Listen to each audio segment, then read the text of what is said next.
Lubongo yakanukako tukwagala nnyo webale byonna byokolera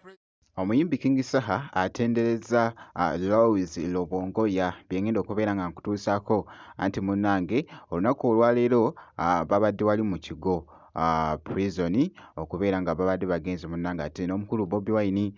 okubeera nga bavisitinga munnange ate ku basibe eside eyo byengenda okubeera nga nkutuusaako ate nga Bobi Wine ne Pastor Muto munnange bazzeemu ne beegwako eside eno leero basisinkanye Magere byengenda okubeera nga nkutuusaako ate nga omukyala Stacia Mayanja munnange bikyatabuse eside eno bikyagenda mu maaso okwogeza abamu obwama anti munnange ekibiina ekya NPP bikyatabuse eside eno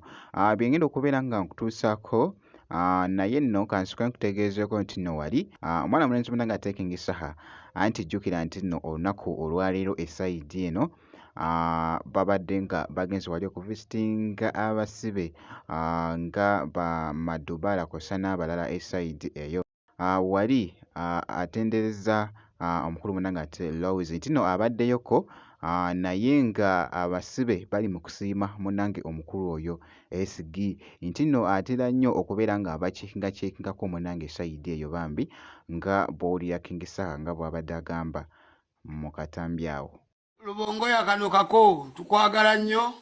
webale byonna byokolera president big up on yourself mbadde ne mukomera nga abasibe bakwebaza bambi obalwambula oba monitoringa webale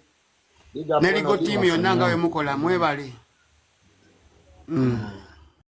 bw'atyo nno munnange ate omwana mulenzi munnange ate King Saha bino byonna King Saha abyogedde munnange abadde nga yakavaayoko wali jjukira nti no babaddeyoko n'omukulu munnange ate Bobi Wine naye nno ku sayidi y'emu awo nga nkugyewoko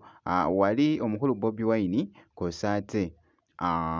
ne Pastor Muto TikToker munnange beeguddeko esayidi eno emagere naye by the way nina ekintu kyengezezzaako munnange ate okunoonyereza omanyi TikTok eno erina engeri gy'efuddemu munnange ate abantu okubeera nga ebamanyisa eri ensi kubanga ekintu kye bayita like ng'ogenda kusisinkana munnange ate omukulu Bobi Wine si kintu kyangu nnyo okusisinkana munnange ate Bobi Wine TikTok eno erina engeri munnange ate gyefuddemu munnange ate obulamu bw'abantu okulaba nga ne mwana mulenzi ono munnange ate Pastor Muto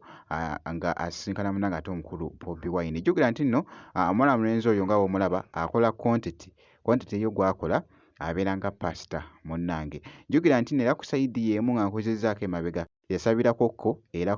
ku mukulu era Bobi Wine ku kalulu k'ekyaddondo esayidi eyo munnange era nga obubaka obwo by the way bwatwedinga nnyo okukamalako obumazi ku mwana mulenzi oyo munnange ate Pastor Muto kakati nno babadde wali Magere nga just bali mu kutambulatambula mukaawo nga bwe banyumyanyumyamuko mpolampola nga boogezako okulaba akatambi ako.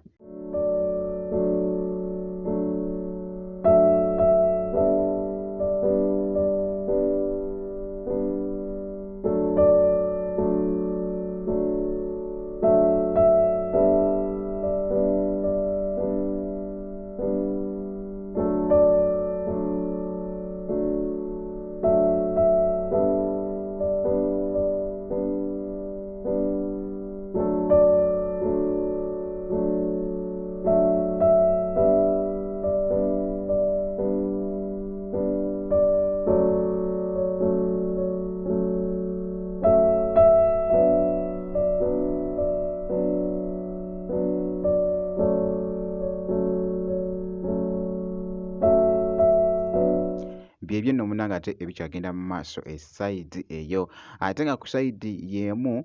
kakati nno munnange wali ebya Stacia Mayanja munnange bikyafuuse ensonga okwetooloola ebibiina eby'enjawulo by the way mbiwuliddekokko oba ndabyekokko munnange ate ku mikutu egy'enjawulo nga biri mu kutambula by the way nga mu ŋŋambo nga biri mu kutambula ku media waliwo ebibiina eby'enjawulo munnange ate ebizze kakati nno bibadde byogeza abamu obwama nti nno oba bizze kulwanyisa munnange Bobi Wine kwegamba okusinza munnange ate ku bubaka obadde bugenda mu maaso ku mukutu ogwa TikTok munnange bibadde bitambula bingi naye nno wali Stacia Mayanja munnange era nga boogesako okulaba akatambi ako yalondeddwa nga pulezidenti w'ekibiina ekyo ekya munanga ate ekya NPP esayidi awo era nga boogezako okulaba emikolo bwe gityo bwe gyabadde wali nga giri mu kulojja nga boogezako okulaba akatambi ako.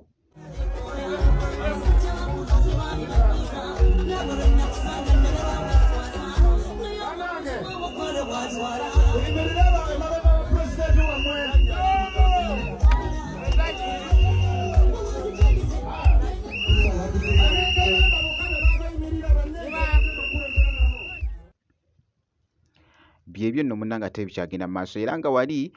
mwana mulenzi nno King Saha abadde alina obubaka munnange bw'ayogeddeko kaawo ku station Mayanja awo nabo bubadde butredinga era nga buwulira akatambi ako. Zindopere ensonga mu zindopere zonna ezigenda mu maaso. Olinayo ensonga yonna gye wala? Ensonga mpitirivu nnyo. Waliwo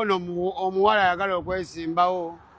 ayagala okukola ekibiina. Nze nagambye baseke bamukebera omutwe tulyoke tumuliplying n'ensereko bino byazzeemu birala nga banyo emotional wetulaga walala. Byebyo nno munnanga ate ebikyayogeza abamu obwama ku kibiina kino ekya NPP nga omukyala munnanga ate Station Mayanja nga ye pulezidenti waakyo esayidi eyo munnange nno byebyo ebikyagenda mu maaso esayidi eyo. Bwe nti bwe nkoze kakasa nti no vidiyo ogimpeera like kosa ati n'okusubscribinga kasita obeera nga tonnaba ngenda kubeera nga nkomawoko mu maaso eyo n'ebirala.